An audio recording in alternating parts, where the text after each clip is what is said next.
Inclanestia intonatio, que su sol sea brillante.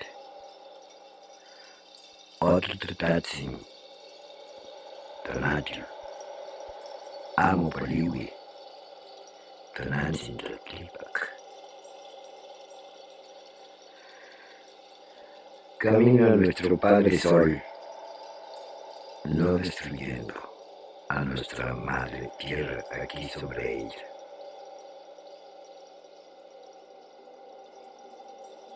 Estos son los pensamientos de nuestros antepasados.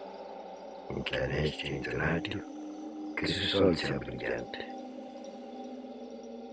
Cuando hablamos de este sol, no es el sol solamente que vemos cada día y con el cual hay que saludarlo.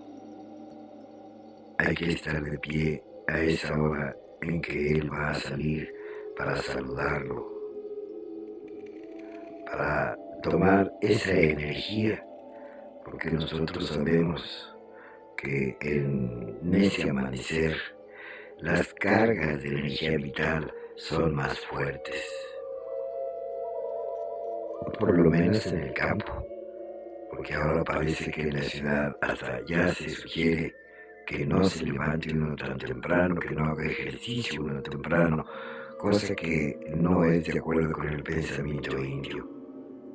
Todavía se dice que el que madruga, Dios le ayuda, precisamente porque ese momento para nosotros es muy importante.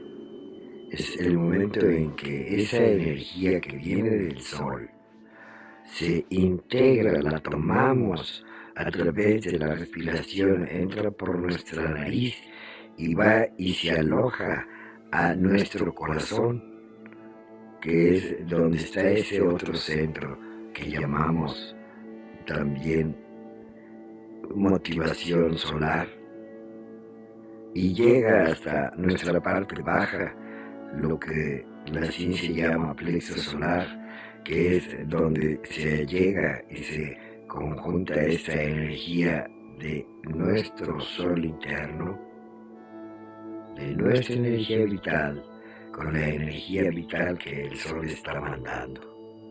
Por eso hablamos de esa ceremonia de saludar a nuestro Padre Sol.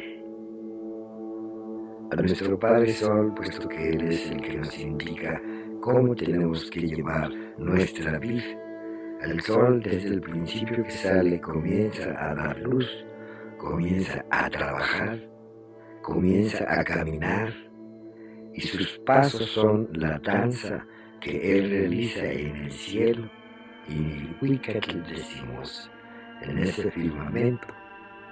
Y así nos va enseñando que, así como Él da luz para todos, nosotros debemos de seguir su ejemplo. Como seres humanos, Él da su luz para todos los seres vivos de nuestra tierra y para todos los seres que, aunque se les llame no vivos, para nosotros en el pensamiento todo está lleno del espíritu vital, de la presencia del gran espíritu creador, Incloquenahuaque, aquel que está en las 4 direcciones del universo, el que está en todos lados. Por eso reconocemos su omnipresencia en cada una de las cosas de la creación que nos rodea y que está dentro de nosotros. Y esa energía vital, esa luz que viene de nuestro Padre Sol, se ubica aquí en nuestro corazón, en nuestro pensamiento, para poder vivir en armonía y de acuerdo a las leyes que Él mismo nos dicta. Así como Él coordina ordenadamente el movimiento de nuestra Madre Tierra y de todos los planetas que están dentro del sistema solar que Él comanda, desde hace muchos miles de años, millones de años podríamos decir, Él a esas leyes las va llevando. Y esa es la enseñanza que Él nos da. Y así como se mueven todos los planetas, nosotros debemos de tener ese movimiento en diferentes planos, en diferentes lugares, en diferentes situaciones, pero de la manera armoniosa, como se mueven todos estos planetas y nuestra Madre Tierra.